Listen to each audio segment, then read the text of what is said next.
Hello, sports card collectors and investors. We are back again for another episode. Apologies, I just rolled out of bed this morning. It is Sunday morning. The family is not awake yet, so I figured I need to go ahead and get this thing cranking out. I need to get this done before Sunday gets going. We've got a big day in football. In today's video, I'm going to be doing a mail day, but I've got a big reveal at the end of this mail day, so stay tuned. This is not going to be something that you really saw coming.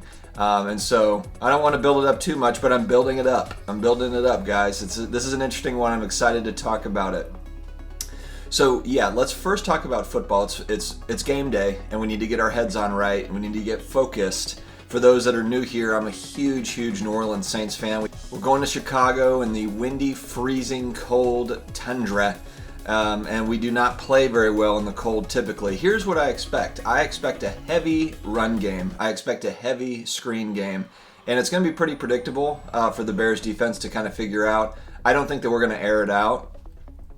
I just don't think that, and if we do try to air it out, I don't think we're going to have a lot of success doing that. So now, I hope that I'm wrong. I hope that, Drew can do something magical. Michael Thomas, is Michael Thomas ever going to play in a football game? I cannot be more frustrated with that guy. I am so just irritated at Michael Thomas. I understand that he's injured, but then the whole kind of, he got suspended for a game or whatever. He punched a teammate. It's just not what you want. So. And it hurts. I mean, the guy caught 150 balls last year. We need him. We need him to open everything up for us on offense. So I hope down that back end stretch of the season that we can get him back and get some things going. All right, guys, let's go ahead and get right into it. I'm going to also include a couple of cards that I got from my first sports card show in 30 years yesterday. If you missed that video, check that one out. I put that one out yesterday. That was a really fun one that I did with my daughter. It was awesome. Just a really good experience. And I don't know. Check out that video and let me know what you think if you haven't seen it already. All right, so first off, I'm going to go talk about a guy that I have been really big on since the last NBA playoffs, and he wasn't. Just to be fair, I mean, he was one of those guys that was kind of more like, down the list a little bit as guys that were a priority for me, but the playoffs, the bubble playoffs in the NBA changed this for me, and it's a Jamal Murray Optic Holo rookie card. I'm going to see if I can, actually, you know what, I'm going to pull my light down a little bit for this. I think it'll help for these. Will it help? Maybe a little bit, but not really. Okay, so yeah, this is a 2016 Optic Holo Jamal Murray in a PSA 9. This one ran me right at $200, and that looks to be about the going rate for this card, maybe $225. PSA 10s are in that $600 to $650, maybe even $700 range. I try to typically stay under 30% of the PSA 10 value when I'm buying a PSA 9, and it really does depend on the player. It depends if it's vintage, if it's modern, if it's ultra modern. There's a lot of factors that go into that. Vintage is a whole different ball game when we're talking about that. But for these cards, if I'm buying, let's say, a Luka card, because I'm a Luka fan, I'm a Mavs fan, I try to stay under 30% if I'm buying PSA 9s in comparison to a PSA 10 value. So, if it's $600 and $200, about right in that range at about 33% roughly. It's a little high, I guess is my point. It's a little bit high for where I usually am. But again, Optic Holo is different for me also. So I add a little bit of a premium with, is it Prism Silver? Is it Optic Holo? Is it a very sought after set for a player? Because frankly, if it's, certified or if it's some other type of set, then I'm certainly not paying 33%, 30% on a PSA 9 compared to a 10.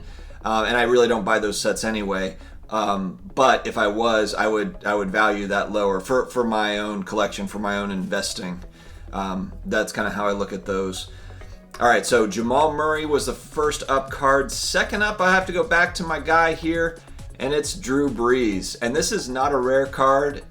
Graded, it makes it more rare, and it's a PSA 10. This is the 2006 Topps Drew Brees in a PSA 10. So there's nothing super special about the card, but it is first year Brees in a Saints helmet, so in a Saints uni. That was a magical year, for us, where we picked up Drew Brees in the offseason. We got Reggie Bush in the draft. And then we went to the NFC Championship game and lost to Chicago in Chicago. Ironic, huh? We're playing Chicago today. So I just like that card. That's more of kind of a PC card. It was $25 shipped. Again, with cost of grading cards going up. And I'm not saying that every single card is worth the cost of the grade type thing. But you have to take that into account as well. And it's a PSA 10. It's first year Breeze stuff, and I think that Breeze is going to be an important player way down the line. Even though I'm a diehard Saints fan, I'm biased. I think that Breeze just owning those passing records that eventually I think they'll be broken. Probably Pat Mahomes or one of these upcoming guys. But I think that Breeze is going to be looked back on as an all-time great, and so that's why I'm bullish on Breeze. All right, the next three cards I picked up at the card show yesterday. So for those that didn't see them, I'm just kind of presenting them again and including them in my mail day. They're all three Giannis cards. So this is 2019 Prism and a PSA 9. Some nice shine on that thing. Same thing here, 2017 Silver Prism and a PSA 9. And we've got a 2019 Ruby Wave and a PSA 9. All three of these cards for $90 at the show. I like the value there. Giannis prices have come way down over the last few weeks, more in line with where I want to pay. And those are all just kind of, with Prism products just being super, super hot and just hard to find, expensive to buy the boxes, etc., etc. And I'm a big believer in Giannis. I think that eventually he's going to get over the hump and win a title. I don't know if it's going to be in Milwaukee, but I like Giannis as a player. He's a dominant player in the NBA, and I think that once you have guys like Steph Curry and LeBron retire, he's going to be left, with AD and some of these younger guys to battle out for these titles. So we'll see what happens. All right, guys, we are getting to the main attraction here, and for those that that watch a show, you might not be super shocked at this purchase, but if you're new here, you might be kind of like, oh, interesting. And this is not something that I've talked about a little bit. I've made videos on this subject in the past, and I'm going to go over just kind of like the why and the how this happened. But I'm going to go ahead and reveal. Drum roll. Do we have a drum roll theme? Is there like a sound effect for that? I don't know if I can. Do we have that? No? Maybe? All right, guys. Here it is. And you're thinking, why is this not a sports card?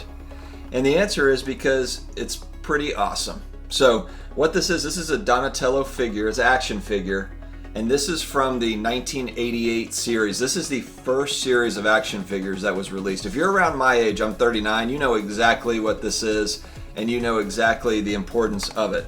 So just to kind of give you let's just go first off, for me, when I look at this, it brings me back to 1989, 1990. Literally, like I'm standing as a 9-year-old kid in a Kmart in Panama City, Florida, looking over these. These were mass produced. This isn't a rare deal, but to find them in good condition is rare. It's a 32-year-old action figure. It's in the box. There's really no rip. There's nothing. Actually, there is a slight rip here on the back. Right here on the back, there's a rip right there where maybe it came off. But as far as like the hanger and everything, it's in great shape. All the edges and everything look good. So yeah, I mean, outside of that little tear on the back, this thing looks great. And so what I want to do with this, I'm looking to pick up. I'll pick up probably a handful of these over the next couple of years. This is kind of a long-term project for me, but I do want to get these sent off for grading. I'm open to suggestions for the action figure folks out there, collectibles people. I know AFA and CAS are kind of the main grading companies, AFA being the longest standing one. CAS is new, from what I understand, is kind of new onto the scene over the last couple of years, but they get good feedback as well. And then I think that they're picking up steam as a grading company. So I am going to get this graded, and I will kind of share that journey, my experience. But this is a nostalgia play for me. But then also just the Ninja Turtle franchise as a whole is huge, and it's not going anywhere. I mean, this is something they've made multiple movies on it. If you look at the action figures and everything else that keep on coming out, this is kind of the rookie card of Ninja Turtle action figures. That's basically what it is. It's the first series, first year for it.